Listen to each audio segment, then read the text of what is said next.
남북한 얼마나 알고 있니? 경제편. 경제 체제 첫 번째는 시장 경제야. 자본주의라고도 하지. 개인이 돈이나 토지 등 생산 수단을 가지기 때문에 자유롭게 경쟁하고 자연스레 가격이 정해지지. 두 번째는 계획 경제 체제, 사회주의 경제야. 평등을 핵심 가치로 삼아서 빈부격차를 없애려 노력해.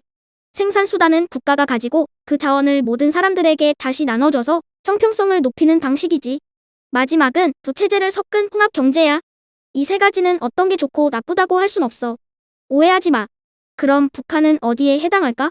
북한 헌법 제20조에서 조선민주주의인민공화국에서 생산수단은 국가와 사회협동단체가 소유한다고 정하고 있어. 그러니까 그래 맞아 계획경제, 사회주의 체제인 거지. 그래서 북한은 국가가 기업에 생산할 것을 명령하고 기업은 국가의 말을 따르는 중앙집권적 체제야. 그런데 1990년대 이후 비공식 시장으로 장마당이 등장해. 개인적인 경제활동, 사경제활동이 나타나는 거지. 그러니까 계획경제와 시장경제가 섞이고 있는 조금 특별한 경제인 거야. 그래서 실제로 현재 북한 경제가 어떤지 알아보려고 영상을 준비했어. 궁금하면 이어서 봐봐. 내돈내산, 제가 유튜브를 하면서 가장 많이 했던 말이 아닌가 싶은데요. 요즘 북한에도 내돈내산, 이 문화가 확산 중인 거 알고 계셨나요? 북한과 내돈내산, 정말 생소한 조합이죠? 북한 경제의 실상을 알아보고 공감하는 것만으로도 자유롭고 평화로운 통일 한반도를 준비하기 위한 초석이 되지 않을까요? 북한 주민들의 경제 활동에 대해 나라와 함께 줌인! 북한의 경제는 국영 중심에서 민간 중심으로 옮겨가는 추세인데요. 제가 마지막으로 북한에서 거주했던 2014년은 김정은 집권 초기였는데요. 그렇다 보니 제가 북한의 시장, 장마당이 활발했던 시절을 경험할 수 있었던 거 아닌가 싶어요.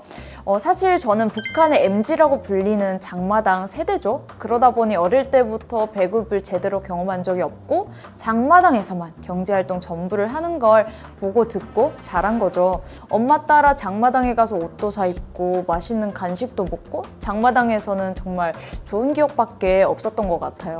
장마당에서 특히 이제 잘 팔리는 물건은 한국 제품이었는데요. 유독 주민들이 많이 찾는 제품은 케라시스 샴푸, 그리고 클렌징 폼 같은 생활용품이었어요. 한국 같은 경우에는 당근이나 벼룩시장이 어플로도 이루어지잖아요.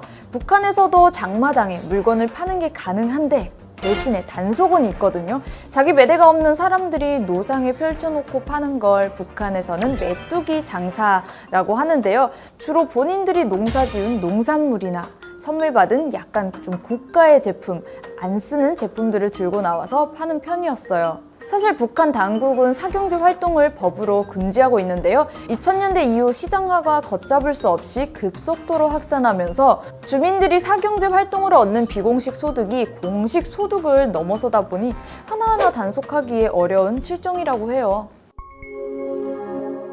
사경제 규모가 확대된 만큼 그 유형도 다양해요.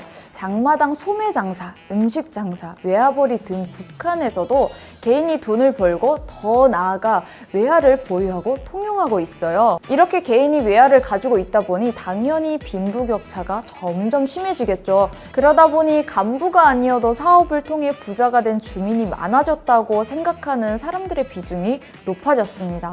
제가 장마당 세대이자 그나마 또 접경 지역에 살았다 보니 배급보다는 주민들이 외화벌이에 더 이제 집중한 모습이 기억이 나거든요. 부모님이 이것저것 이제 수출하시면서 외화벌이로 꽤 오래 일하셨거든요.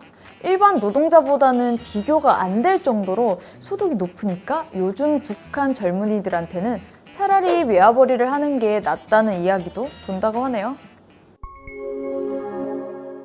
한국의 부동산 이슈처럼 북한에도 부동산이 화두인데요. 북한은 국가가 부담해 주택을 짓는 게 기본이고 때문에 주택 소유권은 국가가 가져가거든요.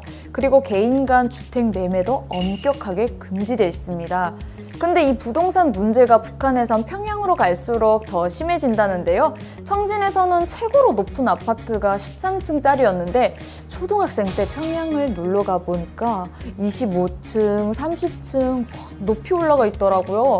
평양은 강북이 발달해 있고 그 집들은 10만 달러 정도까지 부른다고 하네요. 상황이 이렇다 보니 북한 내 빈부격차는 점점 더 심해질 수밖에 없겠죠?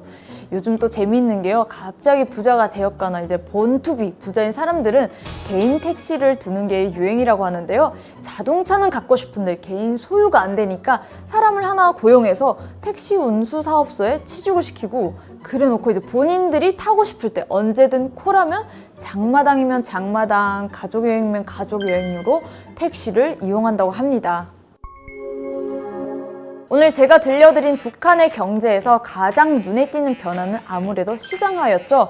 생계를 위해 북한 주민들이 장마당과 같은 사경제 활동에 적극 나섰던 시절을 직접 겪고 나온 MZ 탈북민으로 조목조목 북한 경제의 실태를 짚어보니 감회가 새로웠어요. 당장은 의미 있는 변화가 없을지라도 다가올 미래인 통일 한반도를 위해 함께 줌인 해봐요.